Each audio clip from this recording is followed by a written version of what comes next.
My article, stop it, Sumo. Good puppy. Without further ado, my article is from Florida, and we're going to talk a little bit about DeSantis and the gift that keeps on giving, which is this election issue down there. So, without further ado, DeSantis faces backlash for using opioid settlement funds on anti-cannabis campaign. Florida is using millions of dollars in settlement money from opioid manufacturers and distributors to bankroll Governor Ron DeSantis' ongoing anti-cannabis campaign, according to state records. State law stipulates the opioid settlement trust fund is meant to abate the opioid epidemic and provide resources for affected communities. However, the State Department of Children and Families reported by the Tampa Bay Times on Friday spent $4 million to pay a marketing agency for an advertising campaign aimed at educating Florida families and youth about the dangers of marijuana, opioid, and drug use, raising questions about money and the misuse resources earmarked for the opioid crisis. The outlet noted that the department did not respond to questions about what the campaign includes, though in recent weeks it has released 2 ads warning about the dangers of marijuana use among teenagers, linking cannabis use to schizophrenia and other mental issues. One menacing ad says the marijuana now is engineered by corporations, all for one purpose: to rewire the human mind. Misuse of funds. Funds from the opioid settlement were secured through lawsuits against pharmaceutical companies and distributors such as Purdue Pharma, which was responsible for fueling the opioid epidemic that killed hundreds of thousands of Americans, many from overdoses connected to Purdue's OxyContin. A bipartisan group speaks out. A group of bipartisan officials and public health experts voiced concerns over what they said was a misuse of public money by the DeSantis administration to undermine the cannabis legalization initiative known as Amendment 3, but mostly noting that such a campaign does not align with the primary purpose of the opioid settlement. Over the next 20 years, Florida is expected to receive about $3 billion in money from lawsuits. Under no circumstances should the state government be able to decide, without input from the legislator, that $50 million owed to the taxpayers will be spent on a political agenda, said Attorney John Morgan in a press conference Friday, along with state senators Joe Gruters and Jason Pizzo. One of them's a Republican and one of them's a Democrat. Other taxpayer-funded acts. A taxpayer-funded ad in September sparked outrage when the Department of Transportation equated cannabis with DUI crashes, saying that legalized marijuana is putting everyone at risk. Another in mid-October stunned many Floridians when the Department of Transportation came out with an ad in which 3 sheriffs make various claims about the harms of cannabis, including one who suggested that marijuana use is associated with a greater risk of domestic violence. Okay, I served this one up. There should be plenty of friendly and not so friendly banter on this. So without further ado, I found the most partisan and alarming misuse of taxpayer money. I kick it off and serve it up for you guys. What do you think? Jenny's putting things in her mouth this morning. Oh man, great job, Yarrow. Man, I'll tell you what. This is a very, very interesting election that's happening within Florida, because a lot of activists are totally against it, and you have a lot of activists that are totally for it. You have Trump that has came out and endorsed the measure, and you have Governor DeSantis that is actively campaigning against it. And he actually held a whole press conference I believe it was on Friday, and we put a link to that full press conference in the description of this video. So if you want to check it out, you can watch that whole thing as well. But I'm kind of torn on this, because I do think that it's important to advance and make sure that people are gaining access. I don't know if Florida has the best access program with a lot of the players that are there. And one of the things that concerns me a little bit about the bill is the fact that it gives these cannabis companies 100% legal and civil immunity from any type of contaminant package that they put out into the public. And True Leaf has already had a employee die from contamination within one of their facilities in Massachusetts. And so I'm super torn on this issue. Why are you torn on the government spending our fucking tax money on shit they shouldn't be spending it on? Where are you torn? Not why, but where. I'm torn in in a whole bunch of places, and granted, I don't think that the government should be spending tax money on that. I totally agree with that position. They should not be using taxpayer fund, and there's enough special interest money in Florida that they can get the money for that without any problem. So they definitely. You know what? If we're going to talk about spending and problems with spending, we should be spending super chats on Diet Coke because this habit's getting a little expensive.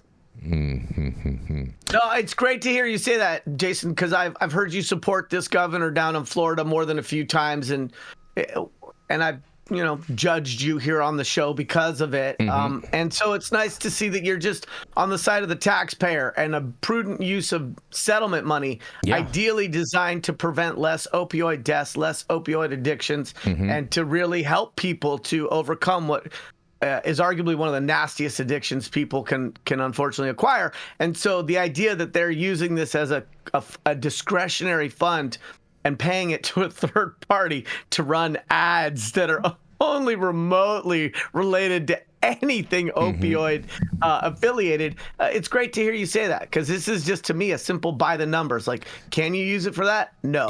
Should you use it for that? No. Just because you have control of the purse strings doesn't mean that you should control them in a way that aligns with your political agenda. And I do want to send a shout out to Brian Dombrowski, who actually sent me that link back on Friday, and he says a vote for Amendment 3 is a vote for True Leave. Just saying.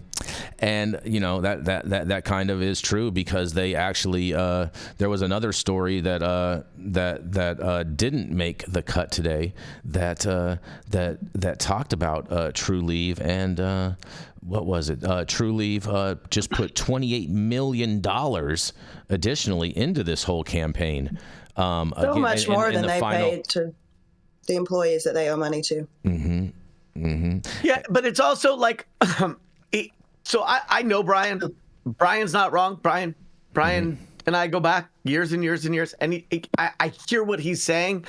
I think that when we see legislation that are potential changes to laws that are served up for the voters to decide on, and True Leave gets to have an oversized influence in the fine print and how that could be advantageous for them as a company, we have to remember that is the contamination of the democratic process that is the version that we currently have, where money gets a larger voice and where corporations get to be treated as people. But we also need to see that as a failing of public policy, because under Mid's leadership, there would be things that were already proposed that were more even-keeled, that had a level playing field, that didn't advantage a singular company or somebody who already had a market leader position. And that hasn't happened in Florida. And so we can criticize Amendment 3, and there's probably very reasonable reasons to criticize Amendment 3, but let's remember that we should criticize even further the people who didn't just allow an adult use program that mirrored the best portions of programs in other states and put that forth and say, okay, this is what seems to be working better than not in other states, and we're going to let the voters decide on that. And maybe if we had done that once or twice or three times before, we would have a better set of proposed regs. And so I don't think that Amendment 3 is great because it doesn't allow homegrown. And you have to. Do we go with incrementalism, which is better than what it was before, or do we wait until we have something that's better to pass? And I don't know the answer to that. Super interesting that you brought that point up about the home grow, Yarrow, because I was gonna bring that up too, because Governor DeSantis, in that press conference, he is saying that one of the main reasons to vote no on Amendment 3 is because there is no home grow provision on there, and then he goes in to further stipulate how True Leave and Big Marijuana and whatnot are going to be lobbying for people that are not purchasing cannabis through the dispensary model to be prosecuted at a much higher rate than what is currently going on. So basically, if it doesn't come in a package approved by the state, then they're saying that basically they're going to increase the penalties in Florida for people that are just consuming cannabis in general. Are we surprised? I mean, listen, I don't think that we keep doing this stupid thing, like just like the reschedule, right? We can't get it right. So is something wrong better than doing it right? No, it's not, because when they address something, they're going to say, we've done it, here it is, and it's going to go back on the shelf like Yarrow for the next few years until somebody sues enough times or lobbies with enough money, and it's going to be a fucking Trulieve type company. I mean, listen, I'm not super mad at Trulieve for what they're doing. I think that they're a shitty company, but this is how lobbying works, for those of you that don't know. You pour a bunch of money into campaigns and lobby. But I can't get behind these MSOs with this limited licensing. I can't get behind MSOs with blocking people's right to cultivate their own medicine. This is not ibuprofen. This is something you can grow in the backyard. When you look at cancer and families that are going through tremendous medical bills, right? If you have a kid who is terminally ill, you're spending a lot of money. At the end of the month, you might not have $85 to give Kim Rivers and Trulieve for whatever you need for that kid, right? You should have the right to make your own medicine in this sense. And so I'm not with this protectionist stuff. Just run a better company. You don't have to block people out to continue to make money. Yeah, and so I think the one thing I think this is a real tell. This is just a tell in how American corporate capitalism works, you guys. This is the will towards monopoly, the will towards control, blockading the American people out of accessing a plant on their own. These are all things that corporate capitalism wants and works for because of the for-profit shareholder model. I think this is also a good example of the limitations of a states' rights heavy argument, right? Because there's a lot of people who suggest that because states are different, states should have the flexibility and the latitude to come up with their own programs. And we've covered time and time again, especially in the last couple of weeks, between Nebraska and Florida and all of these other places, that a states' rights emphasis really allows for a patchwork of poo-poo, because some of these states can't even get out of their own way, or their proposed legislation is industry favored or criminalizes things that were less criminal before. They become Trojan horses for another wave of a different form of prohibition. But again, this is an argument against states' rights for certain issues, and I think that's worth pointing out. I totally disagree, while I'm still off the shelf, with Jenny around the idea that if it doesn't get right, incrementalism is probably not the right approach. I would just point out that there are many civil rights movements in the history of this country where incrementalism was better than not. I think we can look at people's right to marry whoever they want, women's right to vote, segregation and the civil rights movement. I knew you were going there. This is not segregation. This is a fucking industry, and we're not arguing about who can use the drinking fountain and what human basic rights should be. They're going to look at it from a government view on tax revenue generation. For us, it's an access issue. For them, it's, are we generating tax revenue? And as soon as they are, they're going to be happy to put it back on the shelf, Yarrow. I know you're fine with baby steps, but that's not always the best thing if those baby steps are wrong. It's way easier to do something right the first time than to have to fix it later. Yes, but the definition using a of comparative public analogy, policy, he wasn't making a one-to-one correlation. So it might require a little bit of intellectual flexibility to understand the difference between the two. Boy. I understand. I just he reached no, but your really your far. comment shows a lack of understanding. No, it doesn't. We're comparing basic human rights. Didn't just use civil rights. He used a several comparative analogy. And I didn't fight him on anything but the one that was a basic human right. And that's why I'm pushing back to say what he did was use a comparative analogy, not a one-to-one correlation. ChatGPT is free. If you want to put that sentence in, it'll explain to you what I'm saying, so we can move First on. of all, you don't need to speak down to me. I don't need a mansplanation. I'm not speaking down to you. I'm speaking clearly to you, Jenny. I completely understand, but I'm not a fucking idiot. He made a comparative analogy. Idiot, and he went a little far with it.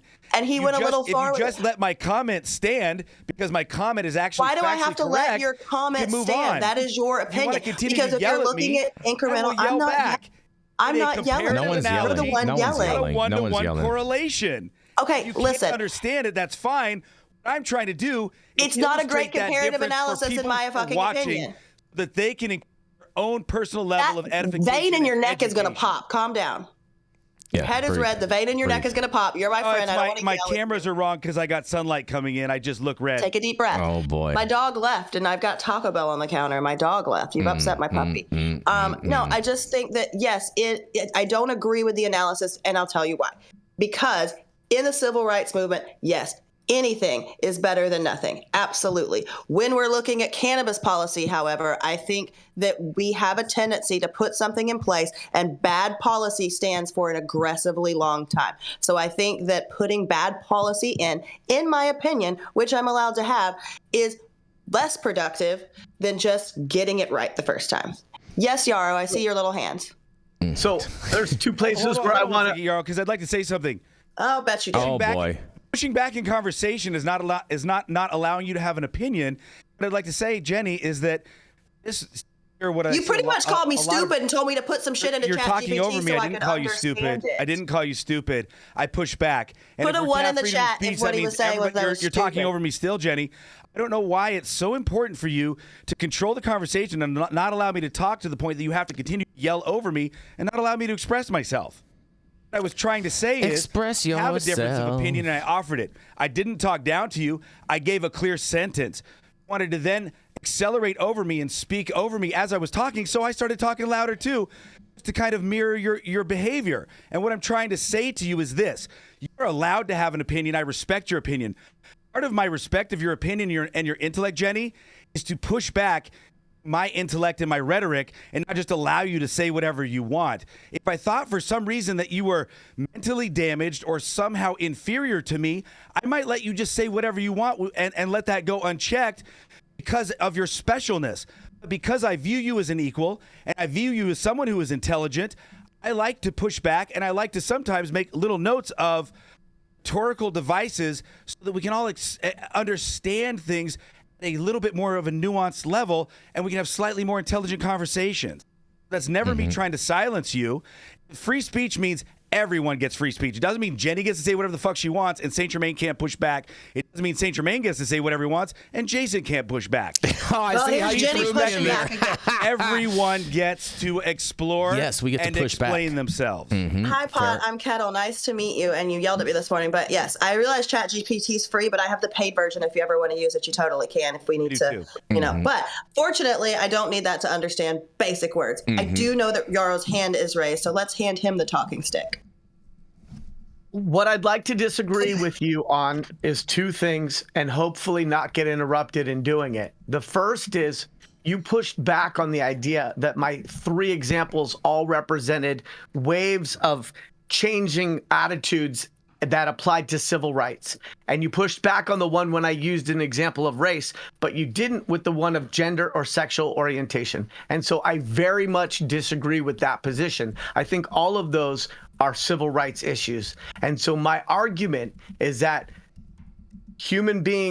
adult human beings' ability to interact with natural, unadulterated plant medicine is also an example of a civil rights issue. Okay? Just that. That's it. Just 2 points. That's yeah, it. I completely agree with you. I think that I didn't push back on those two because those were either a yes or no, right? Can same-sex couples get married? Yes or no. You know what I mean? Can women vote? Yes or no. I think, baby steps are only really, all right, whatever. Anyhow.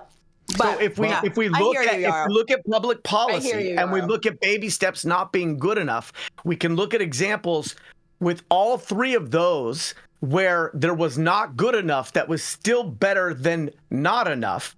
And a perfect example is the most recent wave where under Clinton, we had this harebrained policy for the military called Don't Ask, Don't Tell. Okay? Don't ask, don't tell. Are you gay? Are you looking gay? Is that mustache too long? Are you listening to the Village People? Don't ask, don't tell. It was stupid, right? It didn't make any sense. But society wasn't evolving quick enough. And if you were gay and you were in the military, you were probably looking at don't ask, don't tell and thinking to yourself, are you fucking kidding me? I want to serve my country. I want to die alongside my brothers and sisters in the trenches. And who I love on my off time shouldn't even fucking matter, right?